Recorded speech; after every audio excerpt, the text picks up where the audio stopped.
This is the maiden voyage of Rough Fairways, a journey to the PGA Tour podcast. We hope you join us. We hope you stay with us. Each Sunday, we're going to drop episodes of new guests where we talk about trials and the tribulations of what it takes to make it onto the PGA Tour.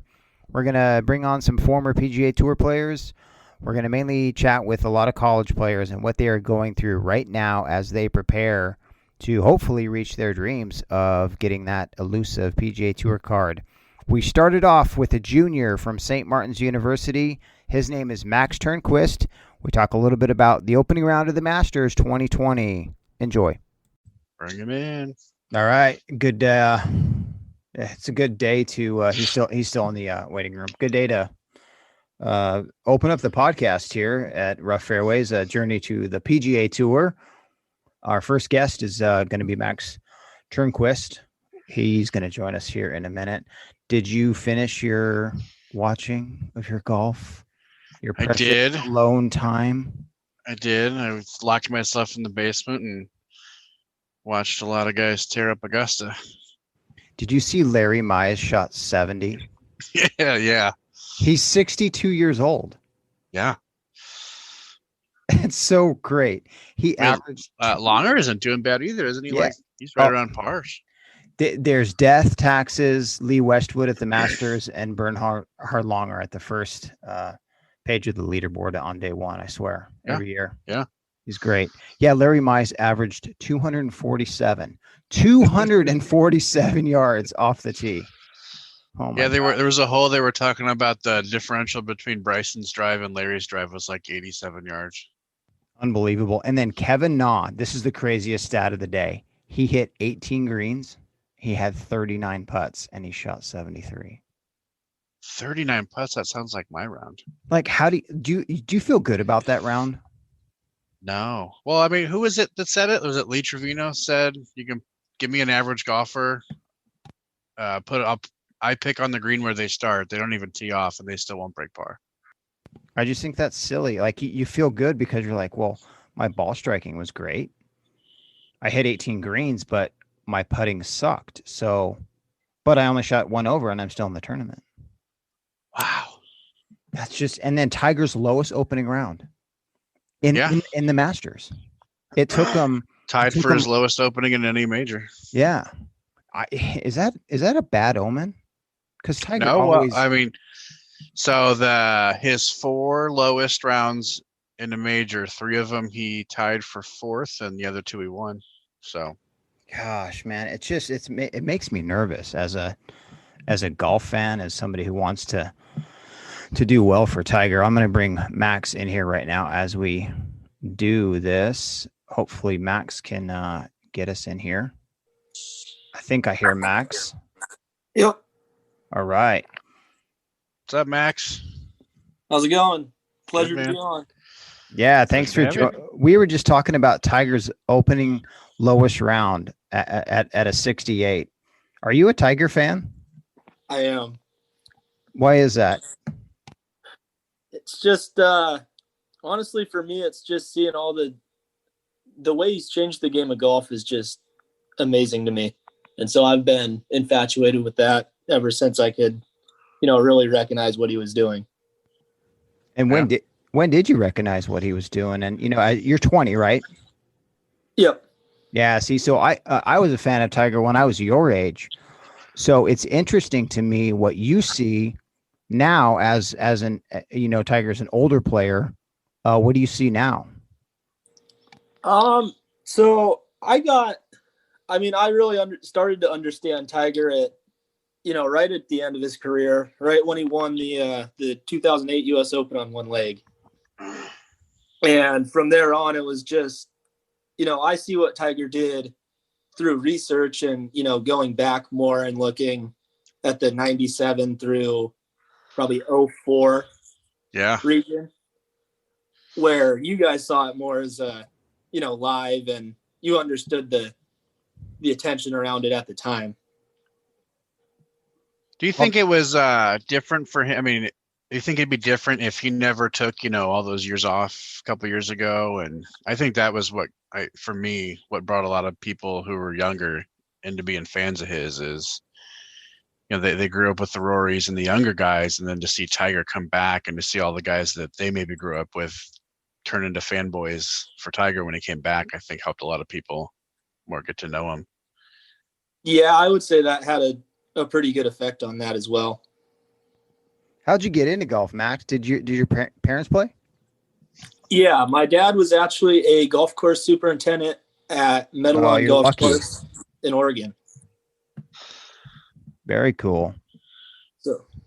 So grew up around the golf course, riding around. And how was I didn't have a parent that got me into golf. I just kind of fell into it. But how was your dad as a golf dad? I go to the range and I see a whole range of, parents just want to let their kids have fun. Then you see that one dad who's just like militantly correcting positions of a 5-year-old. And I just see that kid growing up hating golf, because that's not, there's very few kids at a young age that I think would take golf that serious. They just want to have fun. That's what happened to Michelle Wee at 12 years old. That's all her parents wanted her to do, was just golf.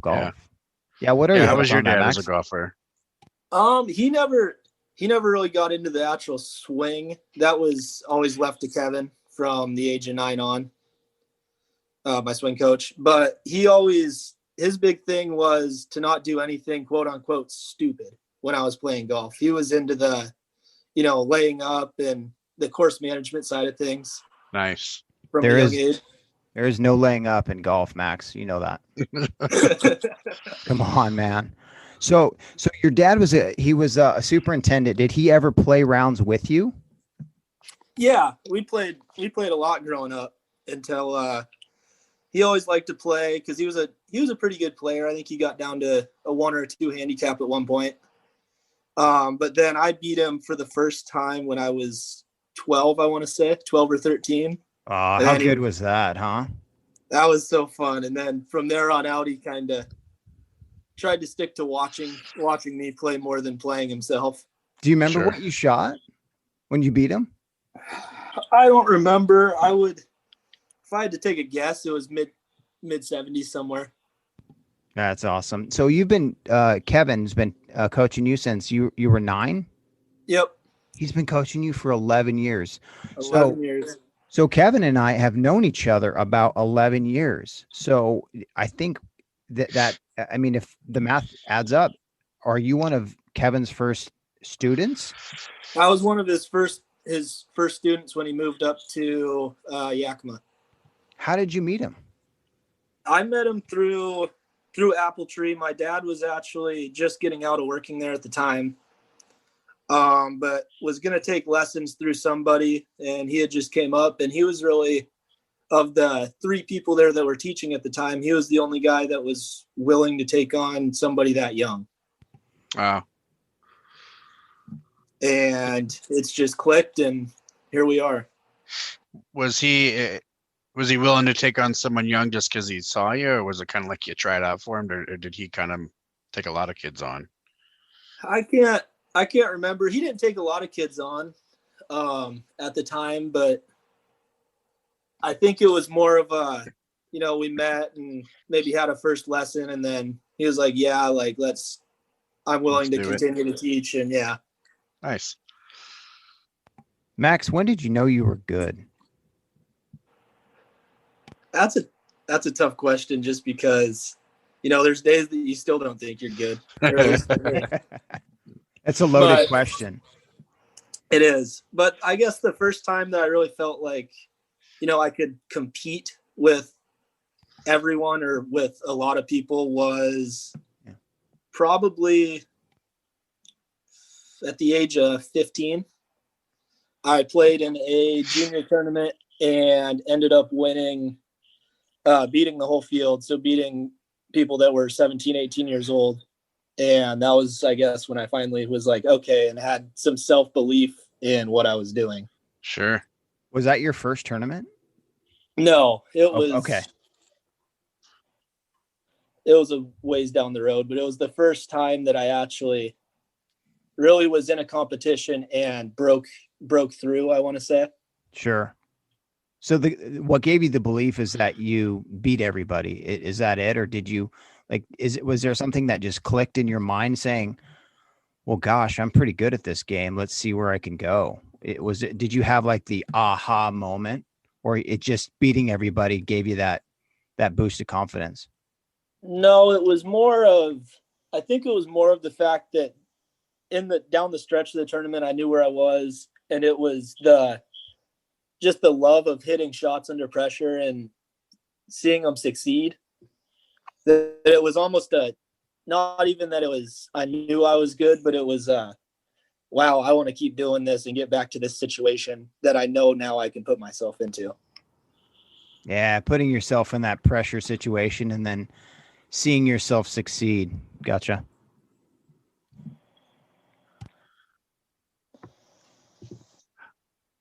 So you said when you beat your dad, you thought you were mid 70s. How young were you when you first started breaking 70? My first round under par was at 14, I want to say. 14. Consistently breaking 70, it wasn't until, I would say senior year of high school. So 17, 18. Sure. How have going from a kid, high school to where you're at now, how do the course conditions change for the tournaments as you get older? So the courses get longer. And there might be some harder pins and whatnot, but it just I think it really depends on what your talent is and where your best at playing is. If you're a great putter or a great ball striker, right. So for me, I felt like it wasn't as big of challenge because of my ball striking. That's what I feel my best part of my game is. So it wasn't as big of a jump, but around the greens and stuff, it just got a lot harder because it goes from, you're playing a regular, municipal golf course to a golf course that people are setting up to make tough. Max, what are your thoughts on the distance topic now? It seems to be everywhere, obviously, with Bryson on the quest of hitting 210-mile-an-hour ball speed and bulking up. What do you think about that? Is there anything golf courses can do to combat the distance? I think each golf course is different, but you can make them longer, but you can only make a golf course so long. I think it's going to turn into making the fairways more narrow and growing the rough and just, trying to make it accuracy driven more and more. Yeah, the problem I have with the lengthening the courses, it still is an advantage to the long guys because exactly. They're hitting, instead of pitching wedge, they're hitting 7-iron, but now, Kisner and Larry Mize, all those other guys that you don't even see on the driving statistics are hitting 3-woods into par 4s. Yeah. Exactly. And you can't have that. No, you can't. And at some point too, like I feel like you got to reward guys that are willing to put in the work. You're going to shame DeChambeau because he went out and bulked up and his hits at 400 yards. Like at some point, you just got to let the guy putting in the work reap the rewards almost.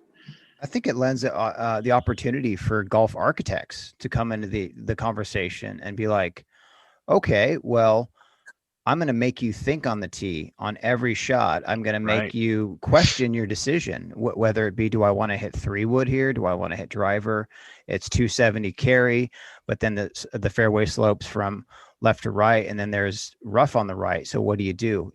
I think as a golf architect, I would look at that as a challenge and say, all right, I'll take your 330 carry, Bryson, and I'll see it and just make something. Landmines everywhere. Yeah. I'll put a pot bunker at 330 in the middle of the fairway.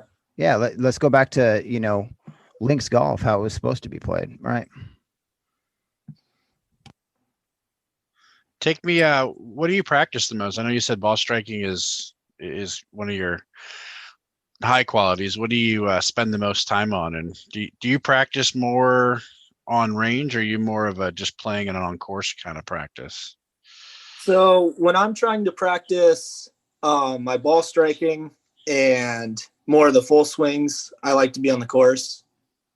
But my majority of time is spent on the putting green and really from 10 feet and in, just trying to get really good at holing putts, those Right.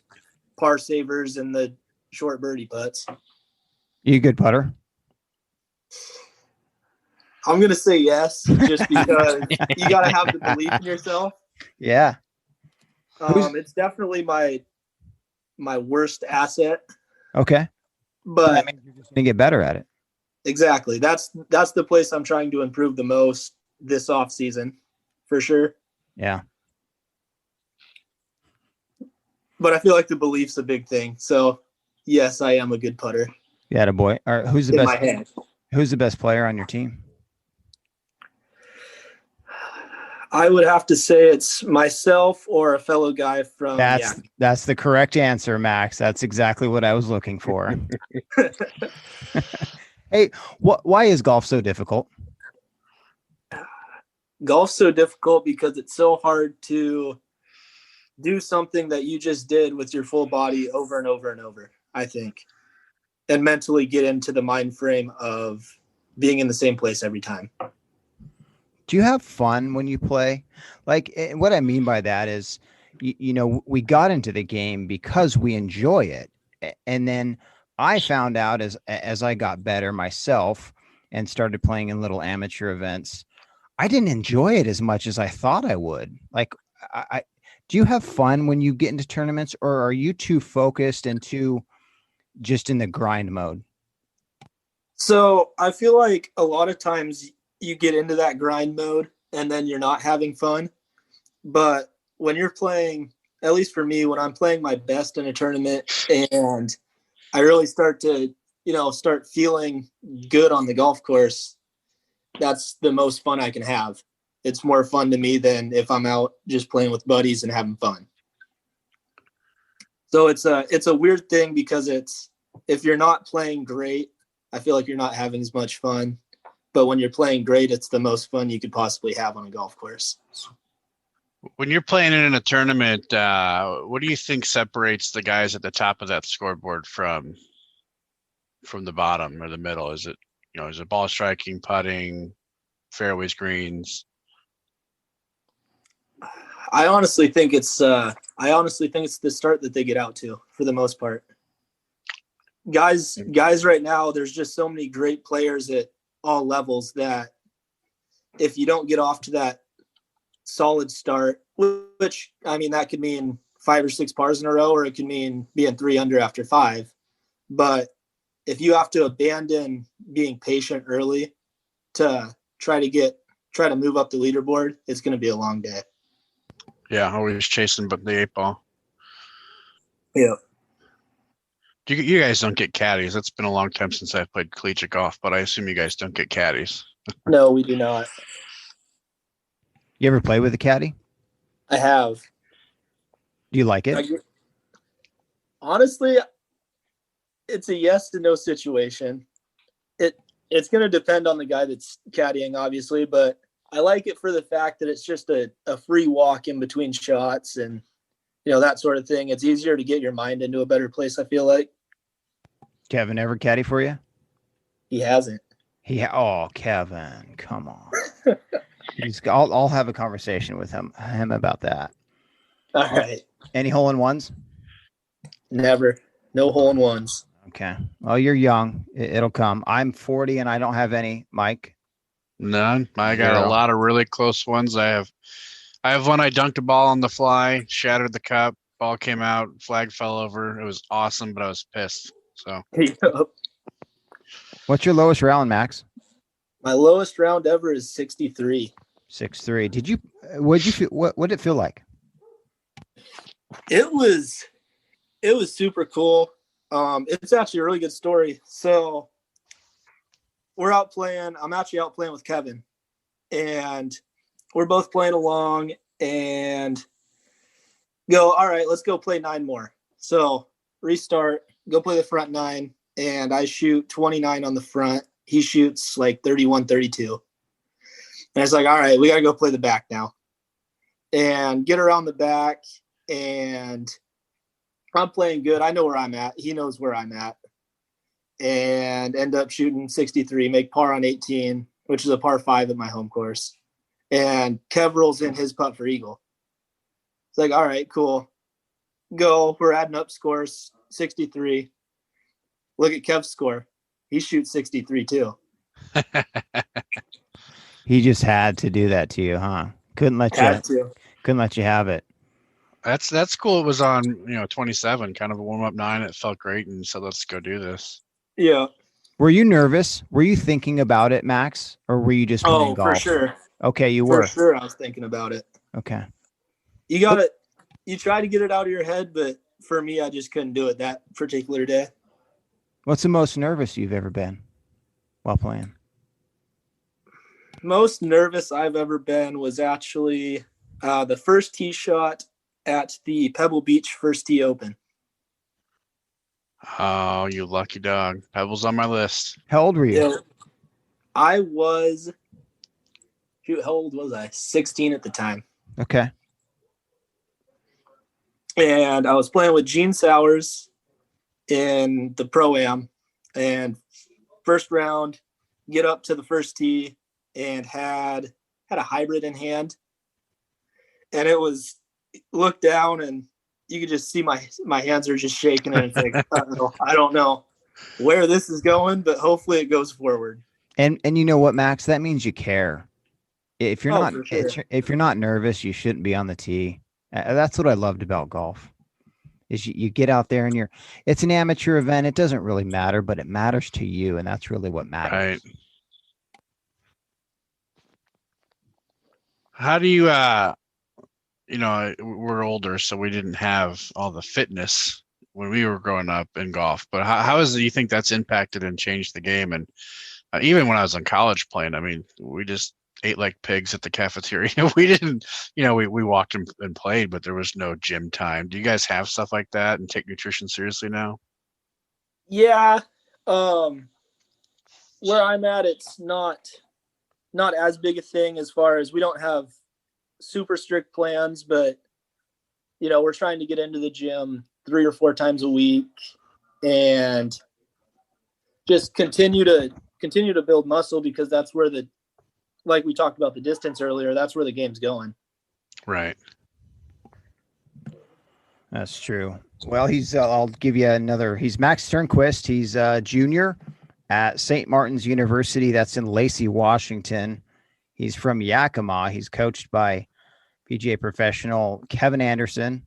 Kevin is out at Apple Tree, and this is Rough Fairways, journey to the PGA Tour. Max, is that your ultimate goal? It is.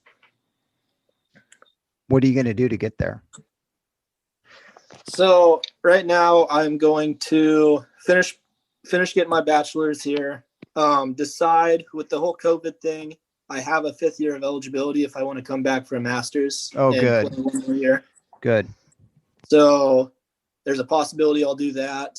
And then from there, I want to find some sort of mini tour to start working my way up from there. Do you know guys ahead of you that have, that are on that path a few steps in front of you? Yeah, I really only know of one guy that was starting that path that I have, a great connection with. But it's a long journey, I know, and just watching him, it's all about playing good at the right time. Right. What's it take, Max? Like, I mean, can talent alone take you there, or like, and what I'm getting at here is the Jordan Spieth saga. Jordan's super, super talented, but now he's just in his head. Like, can talent alone, take you to a successful PGA Tour career? Do you have to have, you got to have a little bit of luck involved, but what else do you really think that it takes to be at an elite level? You're going to have to, talent alone isn't going to get you there. Just talent and luck isn't going to get you there, but you're going to have the mental aspect of things, which I feel like a lot of guys on tour do, but that's where Jordan is really struggling right now. If I had to, really look into his game. What do you think's wrong with him? It's tough to say, but he started chasing distance a little bit, which out there it looks like you have to. And from there, he just got, I think, into his own head about his swing, and then he tried to make changes, which then leads into the physical part of the game, and then he's still trying to recover from that.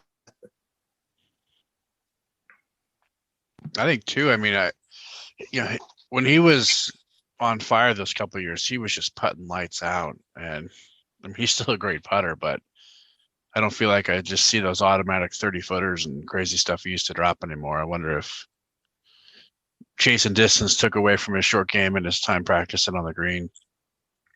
Yeah, I feel like that has an effect, but I also, with that too, it goes back to the situations. I think he's not in that situation enough to remember the feeling of that. Yeah. It's kind of what my feeling is, but I would have to agree. He probably is not spending as much time around the greens. We got married too, so There's that. Those of us with spouses, Wait, Jordan Spieth got married? Yeah, you didn't hear the story a couple years ago with that country music singer at Jordan Spieth's wedding? Oh, with Jake Owen and Phil. Yeah, Mickelson. Jake Owen. He walked up to Phil right after the Tiger Phil match. Oh, that was at Jordan Spieth's wedding? That was at Jordan Spieth's wedding, yeah. That was like the most under like covered wedding, I guess. I typically keep up on that. Are you still playing golf up there, Max, or is it too cold? I actually played yesterday, but it's pretty cold out. Sure. Well, Mike's in Boise, so he knows the weather, and that's where I'm from. So I took off a couple days this week just to celebrate the Masters, and then it snowed, so we didn't celebrate the Masters. Hey, so past year or two has brought some unique rule changes. What kind of changes do you want to see in the future? Like don't have to hit out of a divot, got a mud ball after a good drive in the fairway, anything like that you want to see change, or you're pretty happy with the rules the way they are?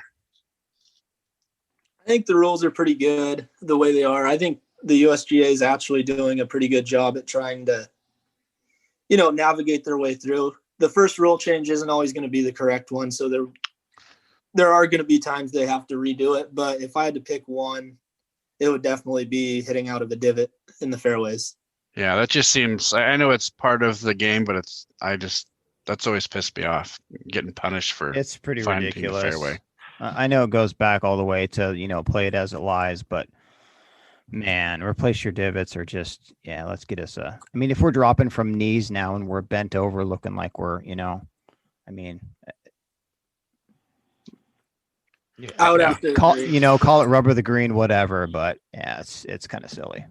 My thought on it has always been there's rakes and bunkers, so you're not technically playing it as it lies out of a bunker. So right. Yeah, it's true. If you're able to rake a bunker and make that back to where it was for the next person, you should be at the same, playing it as it was before the next person played. Yeah, that's a good point. I never thought about that, but that's kind of a perfect reasoning too. Yeah, we were watching today, and because it was so wet, I just saw so many guys with mud balls, and thought that was one thing too. I know that they usually would make that sort of a ruling for lift clean in place at the time, but yeah, I'm surprised they didn't do lift clean in place today. Yeah, I was too. They were. Rory hit a shot into the par 3, and it just stuck. Oh yeah, I remember that camera guy got a great shot. It was half a ball gone. Oh, when he zoomed in. Yeah. Yeah. And Morikawa was complaining 2 or 3 times too, I heard. Was he? Just about the conditions, too wet? Yeah, well, he hit a shot out of the fairway, and you'd just see the ball start going straight and just go absolutely anywhere. Yeah. Just look over and say there's nothing he could do. Is there anybody on tour right now that you try to emulate or look up to, look at their overall game, their mindset? Got anybody like that? Yeah, honestly, I'm a big fan of Colin Morikawa right now. Okay, why is that? I really like the way that he plays the game in this era. just because he's so good with his irons. And he's really not one of the only guys, but there's getting less and less of guys that don't just bomb it down there. Yeah. He's a guy that actually, plays the smart areas, hits good iron shots, and plays the game more how it was originally played. Sure.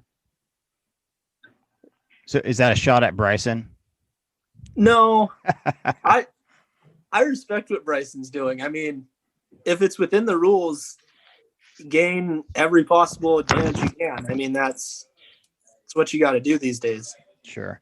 I mean, is that where the game's going? Are we just back to bomb and gouge, where I remember back in, early 2000, 2001, after Tiger kind of ended his ridiculous run, Vijay Singh, he was just like, I'm going to hit it as far as I can. I don't care if it's in the rough, and bomb and gouge. Are we going back to that, or is there some sort of sacredness still held on to ball striking and putting, which I think are the two main things that are all about golf? If you can ball strike and putt, you're going to be good anytime. Yeah, I think the game's starting to go back to bomb and gouge a little bit, but it's going to. I mean, it's there's only still going to work guys at that are so getting many it done. courses too. Yeah, that's very true. Yeah. But there's still guys that are getting it done in other ways. Yeah. Oh, you look at. Go ahead. I was going to say, look at Larry Mize. He's 62 and he shot 70 today. Yeah. Yeah. He hit it 247 off the tee. I mean, he hits it as far as I do. Yeah. I was going to say, look at a guy like Webb Simpson this year. I mean, he had a great year. Webb's the quietest, best player on tour. He just does his game, and he doesn't. Yeah. He just stays out of it all. It's so good to see. He's got the funkiest swing, but Kuchar too. Kuchar's not long off any tee either. Yeah, right. That's true. Max, when are you doing Q school? What's next for you, really, after school? I'm still trying to figure out exactly what it's going to be. When you're putting, a game plan together of getting the tour, do you put any checkpoints for yourself of when you would walk away? I know the mentality is never that you're not going to make it if you're going to go after a dream like that. But do you put any sort of checkpoints on yourself of, obviously if you're 60 and still struggling for anything, but. Yeah, I feel like I've had those conversations with people, close around me, and I'm kind of leaving it. I don't want to say leaving it totally up to them, but I'm trusting them with, being able to have that conversation and say, hey, I think you've had a good run, but it's time to really move on and, start a life. Yeah, that sounds like a good ecosystem to it. It frees you up to put 100% of your effort into it, and you can do that knowing you can trust someone to keep you in check. Right. Max, we'll leave you with this. What are you going to tell your younger generation of what they need to do to get to where you are now?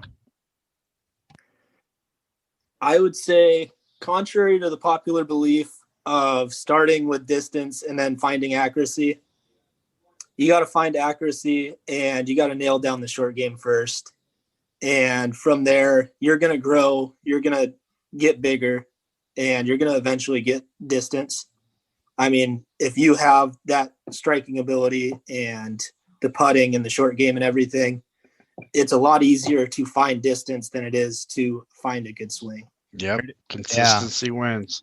That's awesome. Well, for all the dads that are listening to this podcast, tell your kids exactly what Max said.